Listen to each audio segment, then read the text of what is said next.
1970 ஆரம்பித்தோம். எங்களோட சின்ன தொழில் பண்ணவங்க எல்லாம் வீடு வாங்கிடுவாங்க. நாங்கள் வீடே வாங்கலை. எங்கள் வீடு வாங்கினது 2000 தான் வாங்கினோம். 30 வருஷம் ஆச்சு. என்னோட 50 வயசுல தான் 51 வயசுல தான் வீடு வாங்கி நான் போனேன். இன்னைக்கு இந்தியா முழுக்க ஸ்டார்ட் அப்ஸ் வச்சுட்டு இருக்கிறவங்க, எம்எஸ்எம்இ, இது மாதிரி ஒரு பெரிய செக்மெண்ட் இருக்கு. அவங்கள பல பேருக்கு அந்த ஆரம்பம்ன்றது பெரிய போராட்டம். அந்த ஒரு முதல் அடி வைக்கிற மட்டும்ன்றது பெரிய போராட்ம். இப்போ நீங்கள் அவங்கள விட கூட கீழான ஏன்னா உங்களுக்கு முன்னோடிகள்னு யாரும் இல்லை, ஃபேமிலி பிஸ்னஸ்லாம் கிடையாது. நீங்கள் 13,000 ரூபாவை வச்சுக்கிட்டு ஆரம்பித்த ஒரு தொழில் சாம்ராஜ்யம்.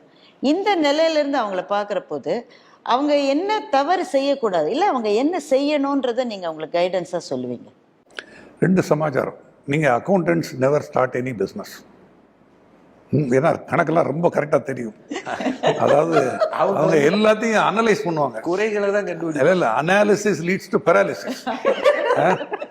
அதுதான் அவங்களோட பிரச்சனை. நாங்கள் எங்களுக்கு இப்போ கணக்கு பார்க்க தெரியும். இன்னும் அதெல்லாம் மோசம் கிடையாது. ஆரம்பத்தில் கணக்கு பார்க்க தெரியாமல் வந்தது ஒரு பிளெஸிங்.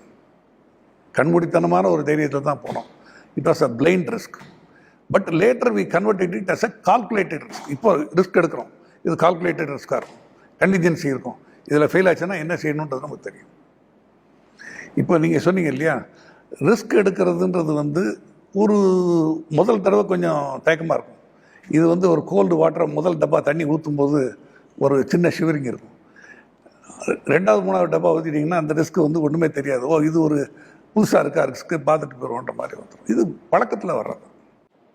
உங்களுடைய குடும்பம் இந்த ஜேர்னியில் இந்த ரிஸ்க் எடுக்கிறது, அது உங்களுடைய வாழ்க்கையில் இருந்த அந்த டர்புலன்ஸ், ஏன்னா ஓடிக்கிட்டே இருக்கிற மாதிரி தானே இருக்கும், அவங்க எப்படி அதை பார்த்தாங்க? டெஃபினட்டாக அவங்களுக்கெல்லாம் என் ஒய்ஃபுக்கே பெரிய ரெசர்வேஷன் தான். என்னன்னா 1970 ஆரம்பித்தோம். எங்களோட சின்ன தொழில் பண்ணவங்க எல்லாம் வீடு வாங்கிடுவாங்க. நாங்கள் வீடே வாங்கலை. எங்கள் வீடு வாங்கினது 2000 தான் வாங்கினோம். 30 வருஷம் ஆச்சு. என்னோட 50 வயசுல தான் 51 வயசுல தான் வீடு வாங்கி நான் போனேன். வாடகை வீட்டில் மாறி மாறி இருப்போம்.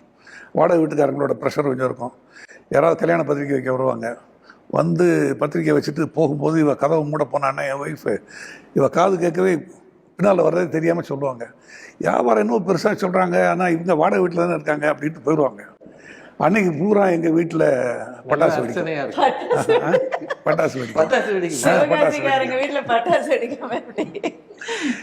இந்த மாதிரி.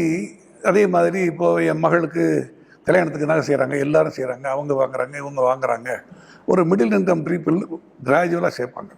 நான் அப்போயே சொல்கிறது, we are not going to be middle income forever. நீ பேசாமல் இரு. உனக்கு உன் மக கல்யாணத்தப்போ நீ என்ன நகை செய்கிறியோ நான் குறுக்கே வரமாட்டேன். Budget is yours. பட் தேவையில்லாமல் நகை செய்து பிளாக் பண்ணாது. கேபிட்டலில் பிள்ளை வெளியே போட்டு போகிறதுக்கு அழகாக இருக்க மாதிரி 2 செயினோ 3 செயினோ வாங்கிக்க. தேவையில்லாமல் நகை செய்யாது அப்படின்னு சொல்லிட்டு we were refraining away from it. இது ஒரு நல்ல அட்வைஸு எல்லாரும். எதனால you wanted to invest that also in the business அப்படின்னு அர்த்தமா? இல்லைங்க, தேவையில்லாத டிஸ்ட்ராக்டட் இன்வெஸ்ட்மெண்ட் வேண்டான்றது. இப்போ எனக்கு தெரிஞ்ச ஒருத்தர் நான் 13,000 ரூபாய்க்கு வியாபாரம் ஆரம்பிப்போ அட்வைஸ் பண்ணார். எப்படி ரிஸ்க் எடுக்கக்கூடாது, ஒருத்தன் லைஃப்பில் எப்படி இருக்கணும்னு. ஒருத்தன் 5 விதமான இடத்துல பிளாக் பண்ணணும் அப்படின்னு ஒரு கணக்கெலாம் சொன்னார். என்ன செய்யணும் சொல்லுங்க. 5ல் 1 பங்கு தொழிலில் வை, 5ல் 1 பங்கு ஒரு வீடு வாங்கு, 5ல் 1 பங்கு இன்னொரு லேண்டை வாங்கு, 5ல் 1 பங்கு வட்டி கொடுத்து வாங்கு, 5ல் 1 பங்கு தங்கத்தில் வாங்கு. இப்படி இருந்தால் தான் ரிஸ்க் இல்லாமல் இருக்கலாம் அப்படின்னு எனக்கு அட்வைஸ் பண்ணார். பின்னால் நான் ஒரு கணக்கு போட்டு பார்த்தது உண்டு. தங்கம் அன்றைக்கி 150 ரூபா. நான் 15,000 ரூபாய்க்கு வாங்கியிருந்தேன்னா இப்போ என் கையில் 100 பவுன் இருக்கும். அது 100 பவுனுக்கு எந்த இன்கமும் கிடையாது. வீடு வாங்கியிருந்தால் அதை விட அப்ரிஷியேட் ஆகிருக்கும்.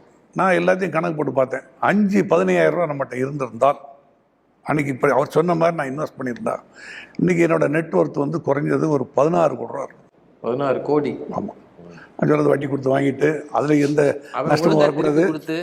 அது அவன் ஒழுங்காக திருப்பி இல்லை, அதெல்லாம் சொல்கிறேன். அந்த மாதிரி நிறைய கண்டிஜென்சிலாம் இருக்குது. அது இல்லாமல் ஏன் சாப்பாட்டுக்கு என்ன செய்யறதுன்னு நான் பார்க்கணும். வேறு ஏதோ வேலை பார்த்துட்டு இருக்கணும். இந்த மாதிரி வேலைக்கெல்லாம் நான் போகல. எங்களது ஃபோக்கஸ்ட் அட்டெம்ப்ட்.